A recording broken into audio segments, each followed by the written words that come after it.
Annapurna road के महावर नगर में शराब पीने की बात को लेकर हुए विवाद में एक बदमाश ने युवक की हत्या कर दी।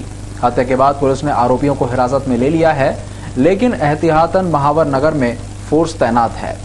एएसपी विनय प्रकाश पाल ने बताया कि रविवार रात महावर नगर में निर्मल उर्फ बंटी प्रता नरसिंह कुंडलवाल की यहीं रहने वाले महेश बिल्लौरिया ने चाकुओं से वार कर हत्या कर दी। एएसपी ने बताया कि महावर नगर में सचिन नामक युवक की पान की दुकान है। यहां निर्मल उर्फ बंटी अपने साथी बाबू, धन्ना और बबली के साथ खड़ा था। तभी महू नाके की ओर से बियर की बोतल लेकर पहुंचे महेश बिल्लौरिया ने निर्मल को टोका कि दुकान के पास बैठकर शराब मत पिया कर। इस पर महेश आक्रोशित हो गया और दोनों में गाली गलौज के बाद विवाद हो गया।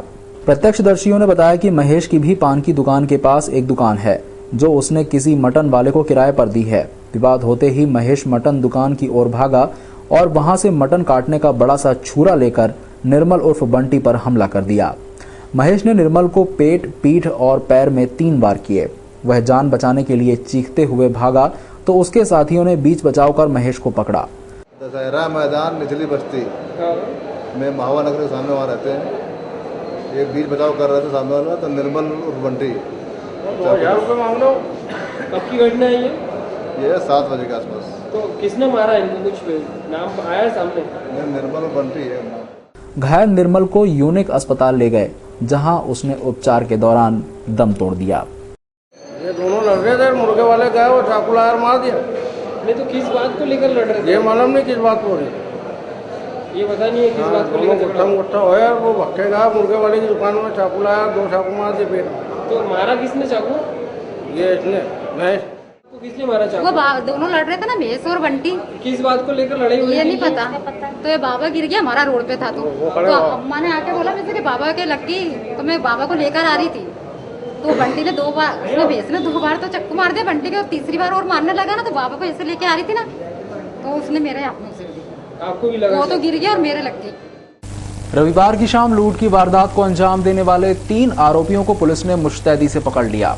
घटना खजराना थाना क्षेत्र के हीरानगर की है, जहां लेथ का काम करने वाला रिजवान रात के समय अपने काम को निपटाकर तंजीम नगर अपने घर जा रहा था। घटना खजराना थाना क्षेत्र के हीरानगर की है। यहां लेथ का काम करने वाला रिजवान रात के समय अपने काम से निपटकर तंजीम नगर अपने घर जा रहा था। उस दौरान 3 बदमाश आरिफ उज्जैनी, छोटू उर्फ शादाब और शोएब भांजा ने उसे रोककर चाकू की नोक पर 3200 रुपए और 26,000 रुपए कीमत का मोबाइल और उसकी बाइक लूट ली और फरार हो गए। इसकी सूचना पुलिस को देने के बाद पुलिस ने नाकेबंदी करते हुए तीनों आरोपियों को गिरफ्तार कर उनसे लूट का माल बरामद कर लिया।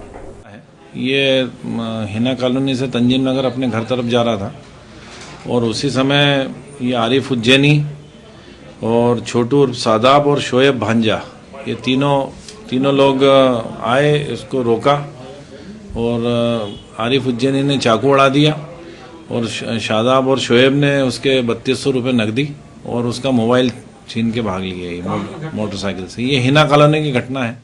इंदौर पुलिस शहर की जनता की सुरक्षा के कितने दावे करती है और इसमें कितना दम है, इसकी पोल चंदन चोरों ने खोल कर रख दी है। चंदन चोरों ने शहर की पुलिस के मुखिया यानी आईजी विपिन माहेश्वरी के रेसिडेंसी कोठी इलाके में स्थित बंगले को निशाना बनाते हुए चंदन का पेड़ चुरा लिया और फरार हो गए। चंदन के चोरों ने शहर की पुलिस के खुफिया यानी आईजी विपिन माहेश्वरी के रेसिडेंसी कोठे इलाके में स्थित बंगले को निशाना बनाते हुए चंदन का पेड़ चुरा कर ले गए। आईजी के बंगले की सुरक्षा के लिए कई गार्ड तैनात रहते हैं। इसके बावजूद भी चोरों के हौसले इतने बुलंद थे कि वे परिसर में चोरी करने के लिए घुस गए। इतना ही नहीं, वो अपने मंसूबों में कामयाब हो गए। हालांकि इस घटना के बाद पुलिस के अफसर चुप्पी साधे हुए हैं और कोई भी इस घटना की पुष्टि करने के लिए तैयार नहीं दिख रहा है। रेसिडेंसी कोठी इलाके में बड़ी संख्या में चंदन के पेड़ हैं और यहाँ चोरी की पहले भी वारदातें हो चुकी हैं, लेकिन अब तक प्रशासनिक अफसरों के मकान को ही निशाना बनाया जाता रहा है। ये पहला मौका नहीं है जब किसी इतने बड़े पुलिस अफसर के बंगले के परिसर से चंदन का पेड़ चुराया गया हो। इसके पहले इसी महीने की 9 तारीख को एसपी ईस्ट ओपी त्रिपाठी के बंगले से भी चंदन के पेड़ चोरी हो गए थे। बावजूद पुलिस अभी तक उसे नहीं पकड़ सकी है। अब आईजी के बंगले से चोरी होने की घटना ने पुलिस सुरक्षा की व्यवस्था की पोल खोलकर रख दी है। जूनी इंदौर क्षेत्र के मेहनतकश पानी पतासे वाले को अपनी मेहनत के पैसे मांगना इतना भारी पड़ा कि मुफ्तखोरों ने उस पर चाकू और डंडे से हमला कर घायल कर दिया। जूनी इंदौर में मुफ्तखोरों ने एक युवक को चाकू मारकर घायल कर दिया। उस युवक ने सामान के रुपए मांगे। इससे नाराज बदमाशों ने चाकू और डंडे से उस पर हमला कर दिया। पुलिस के अनुसार नारायण पिता देवकरण निवासी वीर सावरकर नगर की शिकायत पर अंकुर, सूरज और उपल के खिलाफ केस दर्ज किया गया है। उसने बताया कि कल रात को विक्की किराना दुकान के पास आरोपियों ने पानी पतासे खाए। जब उसने उनसे रुपए मांगे तो आरोपी गाली गलौज करने लगे। विरोध करने पर हथियार लेकर आए और डंडे तथा चाकू से उस पर हमला कर दिया। डंडे से उसके सिर और चाकू से उसके पीठ पर चोट आई है। पतासे खाया उन्होंने, उसके साथ गाली गुप्ता करी, उसके ऊपर झूठी प्लेट फेंक दी। उसने मेरे को फ़ोन लगाया, मैं उसके पास गया तो आया 8-10 जने बाइक से और मेरे को चाकू और दूसरे हथियारों से मेरे पर हमला कर दिया। खेल खेल में विवाद इतना बढ़ा कि बाइक सवार बदमाशों ने सड़क पर दौड़ाकर चाकू और पत्थर से हमला कर एक युवक को घायल कर दिया। मामले में पलासिया पुलिस पड़ताल कर रही है। गिल्ली डंडा खेलने की बात पर हुए विवाद में एक युवक पर फिल्मी स्टाइल से हमला किया गया। पलासिया पुलिस के अनुसार यह घटना कल शाम करीब 7 बजे IKDC परिसर के पीछे हुई। वहां मैदान में गिल्ली डंडा खेलने की बात पर इरफान पिता गम्मू निवासी अनूप नगर कांकड़ का इमरान लंगड़ा व शहरुख से विवाद हो गया। इस पर जब इरफान कार में बैठकर वहां से जाने लगा तो दोनों आरोपियों ने कुछ दूर तक बाइक से पीछा कर गाड़ी कार के आगे अड़ा दी। आरोपियों ने लाठी व पत्थर बरसाकर कार में तोड़फोड़ की तो घबराकर इरफान जान बचाने के लिए कार वहीं छोड़कर भागने लगा। तब आरोपियों ने बाइक से पीछा किया व सड़क पर दौड़ रहे इरफान की पीठ पर फेंक कर चाकू मार दिया। पीठ में गंभीर चोट लगने पर जब वह वहीं ढेर हो गया तो आरोपी धमकी देते हुए फरार हो गए। घायल इरफान को परिजन MY अस्पताल ले गए। पुलिस फिलहाल पूरे मामले की पड़ताल कर रही है। क्या मामला और कहाँ का मामला है? पलासिया थाने का है जी। और इसे मारपीट का कुछ आया था, इनका लफड़ा, मारपीट की गई इनके साथ और इनकी कार भी फोड़ दी गई है। तो बस उसी का मेडिकल लेके आए थे, ये मेडिकल करवाया। अच्छा, अभी FIR दर्ज कर दी? FIR चुकी है, FIR दर्ज कर दिया। काय में मामला दर्ज? चाकूबाजी? हाँ, मारपीट और चाकूबाजी में करा गया है। निर्वाचन के लिए 9 विधानसभा क्षेत्रों में 25 नवंबर को मतदान होने के बाद मतों की गणना 8 दिसंबर को की जानी है। मतगणना के कार्य में लगने वाले कर्मचारियों को मतगणना का प्रशिक्षण दिया गया। निर्वाचन कार्य से जुड़े अधिकारियों ने मतगणना कर्मचारियों और अधिकारियों को बताया कि मतों की गणना कैसे की जानी चाहिए। कर्मचारियों को EVM को सामने रखकर उसे कैसे खोलना और मतों के अंकों को कैसे संकलित करके उसे परिणाम के लिए सामने लाना है, ये बताया गया। बंद करेंगे, पावर का स्विच फिर से आप ऑन करेंगे, ये आपकी मशीन स्विच है, ऑन करेंगे। 16 से ऊपर है तो मशीनें कंट्रोल यूनिट तो एक ही रहेगी ना आपके पास में। खराब मशीन कर दिया गया था, तो आप अपने मतगणना का जो आपका लेखा है उसमें पीछे तरफ भी आप उसमें नोट कंट्रोल यूनिट आप नंबर मिलाएंगे और फिर उसमें उसके आगे की जो प्रोसेस होगी। विधानसभा चुनाव का मतदान होने के बाद जिला प्रशासन ने मतगणना की तैयारी प्रारंभ कर दी है। चुनाव के नतीजे को आम जन तक पहुंचाने के लिए शहर के प्रमुख 11 स्थानों पर लाउड स्पीकरों को लगाकर हर राउंड के परिणाम को घोषित किया जाएगा। नेहरू स्टेडियम में मतों की गणना की तैयारी के चलते 9 कमरों में सभी विधानसभा क्षेत्रों की गणना 14 टेबलों पर की जाएगी। मतों की गणना के हर राउंड के बाद उन्हें घोषित किया जाएगा। स्टेडियम में मतों की गणना को जब घोषित किया जाएगा तो उसे शहर के 11 स्थानों पर सुना जाएगा। मतगणना की व्यवस्था देख रहे ADM आलोक सिंह ने बताया कि प्रशासन BSNL के साथ मिलकर एक ऐसी व्यवस्था कर रहा है जिससे शहर के हर नागरिक को अपने अपने क्षेत्र में चुनावों के नतीजे को साफ तौर पर सुना जा सके। प्रशासन इसके लिए चिमनबाग, रीगल, राजवाड़ा, महूनाका, दशहरा मैदान, गांधी हॉल, मालवा मिल, नेहरू स्टेडियम और GPO सहित अन्य स्थानों पर से लाउड स्पीकर के माध्यम से प्रति राउंड के नतीजे को घोषित करेगा।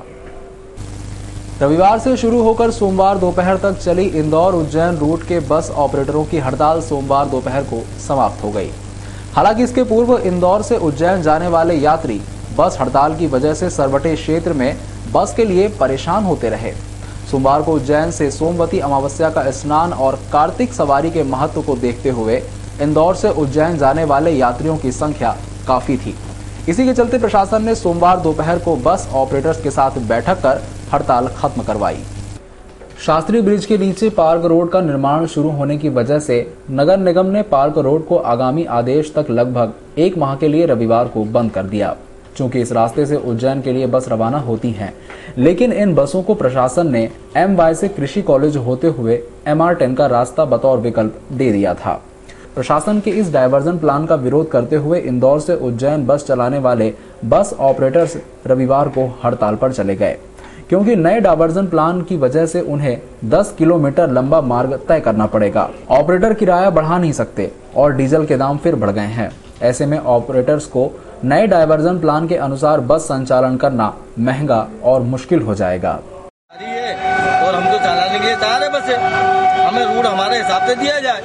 क्या रूट चाहते हैं आप? हम ये चाहते हैं कि हम 20 किलोमीटर क्यों घूम के जाए, और 20 किलोमीटर कल डीजल के भाव बढ़ गए भैया प्रति लीटर, तो उसका बेनिफिट हमें क्या फायदा मिलेगा या मालिक को क्या मिलेगा। चूंकि सोमवार को सोमती अमावस्या होने और उज्जैन में निकलने वाली कार्तिक सवारी के महत्व को देखते हुए इंदौर से उज्जैन जाने वाले यात्रियों की संख्या भी बस स्टैंड पर आम दिनों से ज्यादा थी। हड़ताल की वजह से उज्जैन जाने वाले यात्री बस स्टैंड पर परेशान होते नजर आए।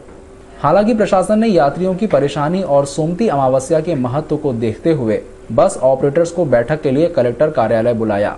कलेक्टर के साथ हुई बैठक के बाद बस ऑपरेटर्स एसोसिएशन के पदाधिकारी ने बताया कि शास्त्री ब्रिज से लेकर पत्थर गोदाम के रास्ते मरी माता चौराहे होते हुए जाने का रास्ता बतौर विकल्प हमने दिया था, जिसे प्रशासन ने स्वीकार कर लिया है और इस निर्णय पर बस ऑपरेटर्स ने भी खुशी जाहिर की है।